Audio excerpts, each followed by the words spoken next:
పురంధేశ్వరి చేయలేని పని కిరణ్ కుమార్ రెడ్డి చేస్తారా? రాజంపేట నుంచి బీజేపీ అభ్యర్థిగా బరిలో ఉన్న కిరణ్కు ఎదురవుతున్న సవాళ్లేంటి? మిథున్ రెడ్డి దూకుడుకు కిరణ్ కుమార్ రెడ్డి చెక్ పెడతారా, లేక పురంధేశ్వరి రికార్డును తిరగరాస్తారా? Watch this South First exclusive.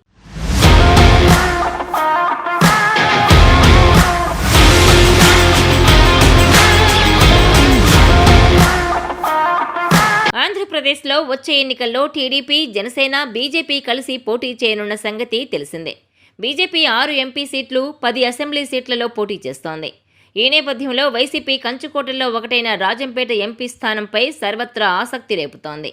YCP ఆవిర్భావం తర్వాత జరిగిన ఎన్నికల్లో 2014, 2019లో రాజంపేట లోక్సభ స్థానంలో వైసీపీ ఘన విజయం సాధించింది. ఆ పార్టీ తరపున పెద్దిరెడ్డి మిథున్ రెడ్డి 2 పర్యాయాలు ఘన విజయం అందుకున్నారు. 2014లో రాజంపేట సీటును పొత్తులో భాగంగా టీడీపీ బీజేపీకి కేటాయించింది. ప్రస్తుత బీజేపీ ఏపీ అధ్యక్షురాలు దగ్గుపాటి పురంధేశ్వరి రాజంపేట నుంచి పోటీ చేశారు. ఈ క్రమంలో ఆమెపై వైసీపీ అభ్యర్థి మిథున్ రెడ్డి 1,50,000 ఓట్లకు పైగా మెజారిటీతో గెలుపొందారు. ఇక 2019 ఎన్నికల్లోనూ వైసీపీ తరపున పెద్దిరెడ్డి మిథున్ రెడ్డి మరోసారి బరిలోకి దిగారు. ఈసారి టీడీపీ తరపున దివంగత ఎంపీ డీకే ఆదికేశవులు నాయుడు సతీమణి సత్యప్రభ పోటీ చేశారు. అయితే ఆమెపై మిథున్ రెడ్డి 2.5 లక్షలకు పైగా ఓట్ల మెజారిటీతో ఘన విజయం సాధించారు. ఈ నేపథ్యంలో ఈసారి ఎట్టి పరిస్థితుల్లోనూ పెద్దిరెడ్డి మిథున్ రెడ్డిని ఓడించాలని టీడీపీ కంకణం కట్టుకుంది. మిథున్ రెడ్డి వైసీపీ అధినేత జగన్కు కుడిభుజంగా వ్యవహరిస్తున్నారు. కీలకమైన ఉభయ గోదావరి జిల్లాలకు వైసీపీ కోఆర్డినేటర్గా మిథున్ రెడ్డి ఉన్నారు.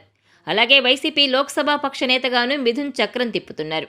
మరోవైపు ఆయన తండ్రి పెద్దిరెడ్డి రామచంద్రారెడ్డి ప్రభుత్వంలో నెంబర్ 2 మంత్రిగా హవా చలాయిస్తున్నారని అంటున్నారు. రాయలసీమ జిల్లాల్లో అభ్యర్థుల ఎంపికలో పెద్దిరెడ్డే కీలక పాత్ర పోషిస్తున్నారు. అందులోనూ టీడీపీ అధినేత చంద్రబాబుకు పెద్దిరెడ్డి రామచంద్రారెడ్డికి రాజకీయంగా ఆగర్భ శత్రుత్వం ఉంది. ఇటీవల చంద్రబాబు పెద్దిరెడ్డి నియోజకవర్గం పొంగనూరులో పర్యటించినప్పుడు అంగళ్ళిలో చంద్రబాబుపై రాళ్లదాడి జరిగింది. ఇందులో చంద్రబాబుపైనే పోలీసులు హత్యాయత్నం కేసులు పెట్టారు.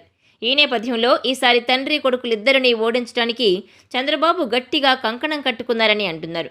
ఈ క్రమంలో రాజంపేట ఎంపీ సీటును బీజేపీకి కేటాయించడంతో అక్కడి నుంచి మాజీ ముఖ్యమంత్రి, చిత్తూరు జిల్లాకి చెందిన కీలక నేత నల్లారి కిరణ్ కుమార్ రెడ్డిని బరిలోకి దింపుతారని అంటున్నారు. కిరణ్ అయితే మిథున్ రెడ్డికి గట్టి పోటీ ఇవ్వగలరని చెబుతున్నారు. అందులోనూ కిరణ్ది కూడా రాయలసీమే కావడం, చిత్తూరు జిల్లానే కావడం, ఆర్థిక అంగబలాల్లో పెద్దిరెడ్డికి ధీటుగా నిలబడగలిగే సామర్థ్యం ఉండడం, రెడ్డి సామాజిక వర్గానికే చెందిన నేత కావడం వంటి కారణాలతో కిరణ్ కుమార్ రెడ్డిని బీజేపీ బరిలో దింపుతుందని తెలుస్తోంది. 2014లో కమ్మ సామాజిక వర్గానికి చెందిన పురంధేశ్వరిని, 2019లో కాపు సామాజిక వర్గానికి చెందిన డీకే సత్యప్రభను బరిలోకి దించిన పెద్దిరెడ్డి మిథున్ రెడ్డిని బీజేపీ, టీడీపీ ఓడించలేకపోయాయి. ఈసారి రెడ్డి సామాజిక వర్గానికే చెందిన మాజీ ముఖ్యమంత్రి కిరణ్ కుమార్ రెడ్డిని బరిలోకి దించి మిథున్ రెడ్డిని ఓడించాలని గట్టి పట్టుదలతో ఉన్నారు. ఇలాంటి పరిస్థితుల్లో కిరణ్ కుమార్ రెడ్డి ఎంతవరకు విజయం సాధిస్తారో చూడాలి.